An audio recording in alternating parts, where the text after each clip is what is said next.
بسم اللہ الرحمن الرحیم۔ ایک زمانے میں بغداد کی سرزمین پر ایک عظیم ولی اللہ حضرت عبد القادر جیلانی رضی اللہ تعالی عنہ حضرت غوث پاک کی شان و شوکت کے چرچے تھے۔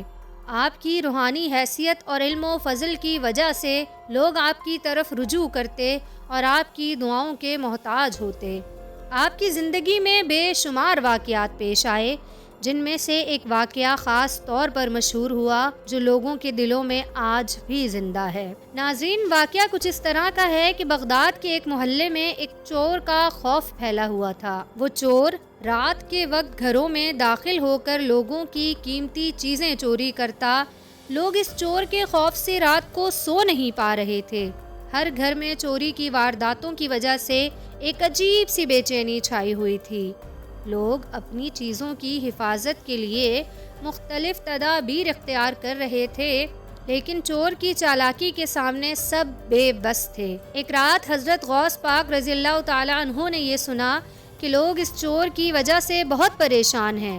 انہوں نے اپنے مریدین کو جمع کیا اور کہا، ہمیں اس چور کو پکڑنا ہوگا تاکہ لوگوں کی زندگیوں میں سکون واپس لایا جا سکے۔ غوث پاک نے اپنے مریدین کے ساتھ رات کے وقت شہر کی گلیوں میں گشت کرنے کا فیصلہ کیا۔ آپ نے دعا کی کہ اے اللہ، ہمیں اس چور کا پتہ چلانے میں ہماری مدد فرما۔ آپ رضی اللہ تعالیٰ عنہ کی دعا کے اثر سے شہر کی فضا میں ایک خاص سکون پیدا ہوا۔ لوگ آپ کی موجودگی میں مطمئن تھے، لیکن چور کا خوف اب بھی ان کے دلوں میں موجود تھا۔ چند گھنٹوں کی تلاش کے بعد حضرت غوث پاک رضی اللہ تعالی عنہ نے ایک گلی میں ایک مشکوک شخص کو دیکھا جو ایک گھر کے قریب کھڑا تھا۔ وہ شخص چور تھا۔ غوث پاک رضی اللہ تعالی عنہ نے اسے دیکھتے ہی پہچان لیا۔ آپ نے اپنے مریدین کو خاموش رہنے کا اشارہ کیا اور چور کی طرف بڑھتے ہوئے کہا، اے شخص، کیا تم جانتے ہو کہ تم کیا کرنے جا رہے ہو؟ چور نے آپ کی آواز سنی اور وہ گھبرا گیا۔ اس نے سوچا کہ یہ بزرگ کس طرح جانتے ہیں کہ وہ چوری کرنے آیا ہے۔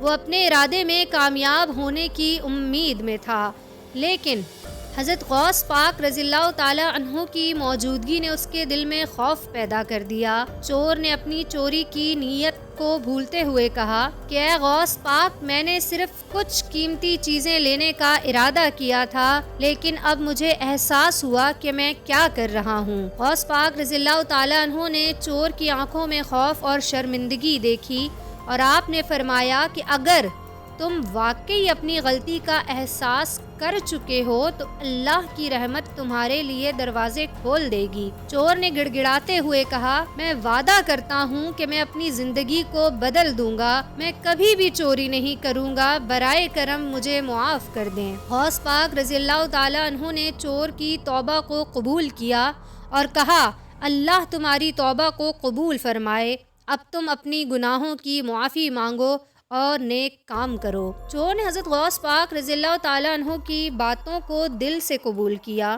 اور اپنے دل میں عزم کیا کہ وہ اپنی زندگی کو بدل دے گا، اور اس نے وعدہ کیا کہ وہ لوگوں کی مدد کرے گا اور نیکی کی راہ پر چلے گا۔ حضرت غوث پاک رضی اللہ تعالی عنہ نے چور کو ہدایت کی کہ وہ لوگوں کی مدد کرے اور اپنی چوری کی عادت سے باز رہے۔ چور نے آپ کی نصیحت کو قبول کیا اور شہر میں رہنے والے لوگوں کی مدد کرنے لگا۔ اس نے اپنی زندگی کو بدل دیا اور نیکیوں کی طرف قدم بڑھایا۔ لوگ اس کی تبدیلی کو دیکھ کر حیران رہ گئے اور اس کی مثال دینے لگے۔ اس نے اپنی محنت سے لوگوں کے دلوں میں جگہ بنائی اور سب کی مدد کی۔ چند مہینے گزرنے کے بعد چور کی نیکیوں کا چرچا شہر بھر میں ہونے لگا۔ لوگ اس کی مثالیں دینے لگے کہ کیسے ایک چور نے اپنی زندگی کو بدل دیا اور نیکی کی راہ اختیار کی۔ غوث پاک رضی اللہ تعالی عنہ کی دعا اور رہنمائی نے اس کی زندگی میں ایک نیا موڑ پیدا کیا۔ وہ نہ صرف اپنی زندگی کو سنوار رہا تھا بلکہ دوسروں کے لیے بھی ایک مثال بن چکا تھا۔ غوث پاک رضی اللہ تعالی عنہ کی حکمت اور روحانی قوت نے نہ صرف چور کی زندگی کو بدلا بلکہ پورے شہر میں ایک نئی روح پھونک دی۔ لوگ اس واقعے کو یاد کرتے تھے اور غوث پاک رضی اللہ تعالیٰ عنہ کی عظمت کا ذکر کرتے تھے۔ ہر کوئی جانتا تھا کہ اللہ کی رحمت کبھی بھی بندوں سے دور نہیں ہوتی، بس ضرورت ہے تو دل کی سچائی اور توبہ کی۔ چور نے اپنی زندگی میں نیکیوں کا آغاز کیا اور لوگوں کی مدد کرنا شروع کی، اور چور کی تبدیلی نے شہر کے لوگوں کو بھی متاثر کیا۔ وہ سب اس کی مثال کو دیکھ کر اپنی زندگیوں میں تبدیلی لانے لگے۔ لوگ آپ کی تعلیمات کو اپنانے لگے اور نیکی کی راہ پر چلنے کی کوشش کرنے لگے۔ جہاں لوگ ایک دوسرے کی مدد کرنے لگے اور ایک دوسرے کے ساتھ محبت اور بھائی چارے سے رہنے لگے۔ غوث پاک رضی اللہ تعالیٰ عنہ نے اس واقعے کے بعد لوگوں کو یہ پیغام دیا کہ اللہ کی رحمت ہمیشہ موجود ہے اور توبہ کا دروازہ کبھی بند نہیں ہوتا۔ آپ نے فرمایا، جو بھی اپنے گناہوں سے توبہ کرتا ہے اللہ اس کی توبہ کو قبول فرماتا ہے۔ یہ واقعہ نہ صرف حضرت غوث پاک رضی اللہ تعالیٰ عنہ کی عظمت کا ثبوت ہے، بلکہ یہ بھی ثابت کرتا ہے کہ اللہ کی رحمت ہر وقت اپنے بندوں کے لیے موجود ہے۔ چور کی تبدیلیوں نے لوگوں کو یہ سکھایا کہ کبھی بھی مایوس نہیں ہونا چاہیے، چاہے گناہ کتنے بھی بڑے کیوں نہ ہوں۔ توبہ کا دروازہ ہمیشہ کھلا رہتا ہے اور نیک اعمال کی طرف لوٹنا ہی اصل کامیابی ہے۔ یہ واقعہ آج بھی لوگوں کے دلوں میں زندہ ہے اور غوث پاک رضی اللہ تعالیٰ عنہ کی حکمت اور رحمت کی مثال بن چکا ہے۔